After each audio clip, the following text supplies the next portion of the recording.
wabarakatuh dan selamat siang, salam sejahtera bagi kita semua.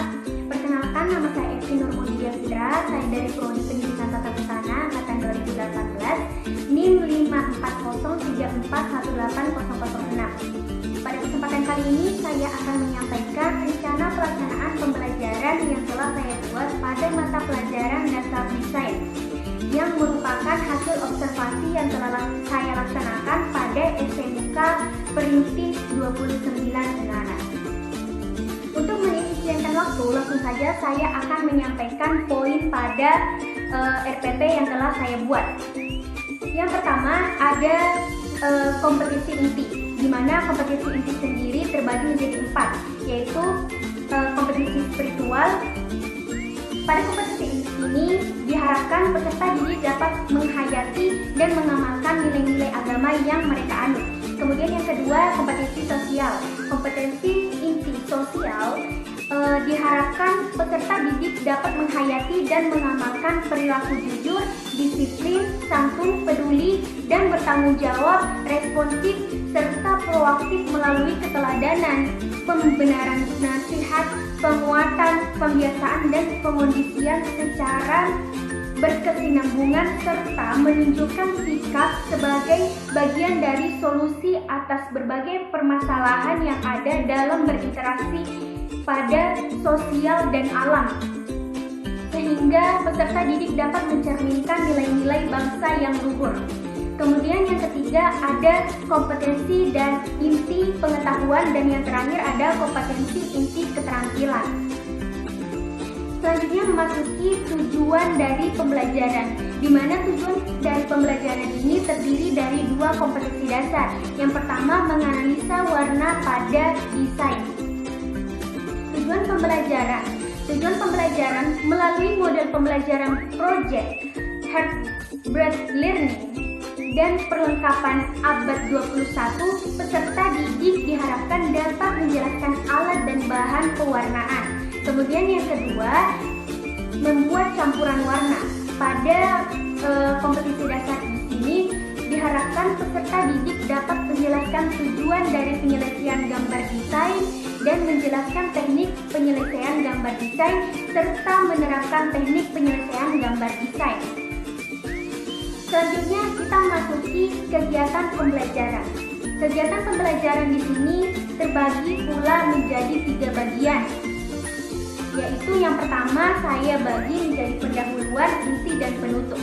Pendahuluan sendiri terdiri dari yang pertama, peserta didik mereview materi pembelajaran sebelumnya. Kemudian tugas guru di sini adalah membimbing atau mengarahkan peserta didik agar mampu mereview pembelajaran sebelumnya. Kemudian yang terakhir pada pendahuluan ini yaitu peserta didik diharapkan dapat menjelaskan atau menyampaikan materi yang akan dibahas pada hari tersebut.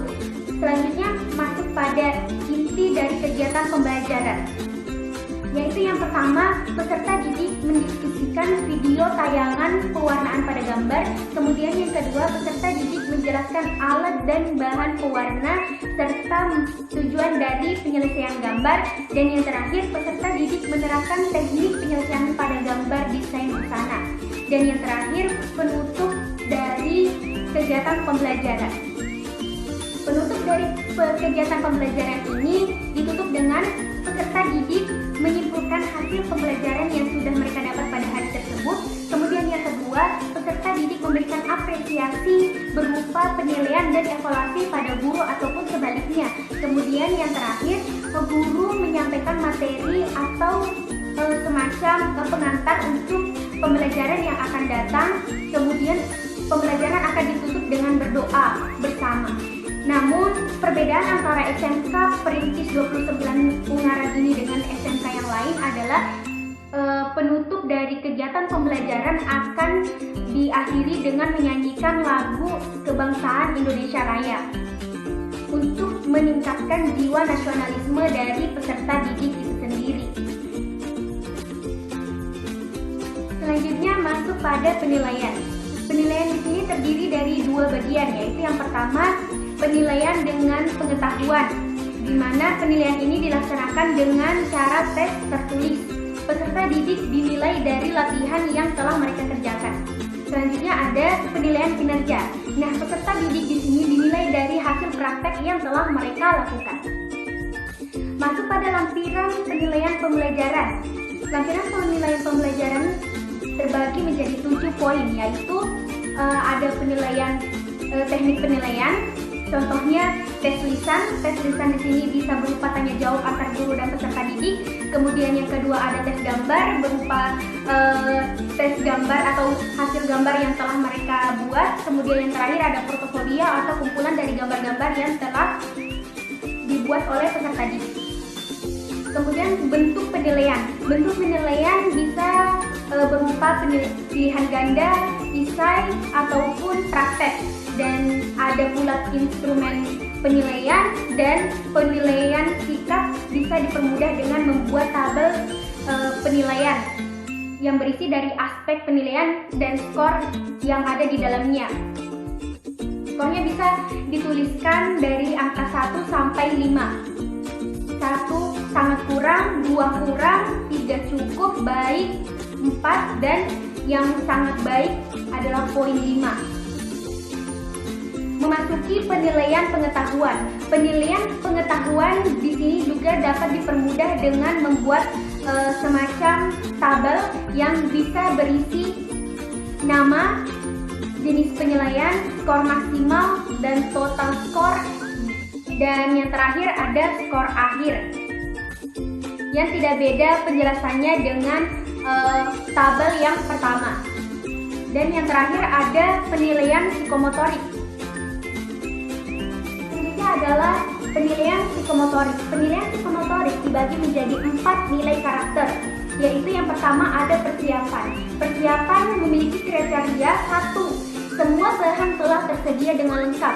Nah, itu mendapatkan nilai A. Kemudian yang kedua, masih terdapat beberapa alat dan atau bahan yang masih kurang. Itu mendapatkan nilai B. Kemudian yang ketiga, hanya bahan dan alat atau alat saja. Itu mendapatkan nilai C. Kemudian yang terakhir, tidak menyiapkan alat dan bahan apapun. Itu mendapatkan nilai D. Selanjutnya ada proses. Proses di sini pun memiliki kriteria tersendiri, yaitu yang pertama, pembuatan produk sesuai dengan langkah kerja dan desain itu mendapatkan nilai A, dan seterusnya mengikuti skor yang akan diberikan. Kemudian yang ketiga ada waktu. Pengumpulan produk sebelum waktu yang telah ditentukan akan mendapatkan nilai A, sedangkan pengumpulan produk setelah berganti hari dengan pemberian tugas itu mendapatkan nilai D. Dan yang terakhir ada hasil. Hasil, apabila hasil sesuai dengan desain yang telah dibuat dan rapi, maka nilai akan mendapatkan A. Sedangkan jika hasil tidak sesuai desain dan tidak rapi, maka peserta didik akan mendapatkan nilai D. Begitupun seterusnya. Selanjutnya masuk pada program tindak lanjut. Program tindak lanjut di sini saya tuliskan ada 2. Yang pertama remedial. Remedial bagi peserta didik yang belum memenuhi KKM diberikan remedial berupa tes tertulis dengan karakter dan jumlah soal yang belum memenuhi syarat ketentuan KKM. Kemudian yang kedua pengayaan. Pengayaan di sini bagi peserta didik yang mempunyai nilai di atas KKM diberikan pengayaan berupa pemberian materi selanjutnya, tugas, dan soal-soal dalam modul dan lembaran kerja. Pada RPP yang saya buat, saya melengkapinya dengan materi dasar desain busana, sehingga dengan begitu peserta didik dapat melihat RPP sekaligus materi yang akan dipelajari. Mungkin begitu saja yang bisa saya sampaikan. Kurang lebihnya saya mohon maaf. Atas perhatiannya saya ucapkan terima kasih. Wabillahi taufiq wal hidayah. Wassalamualaikum warahmatullahi wabarakatuh dan sampai jumpa.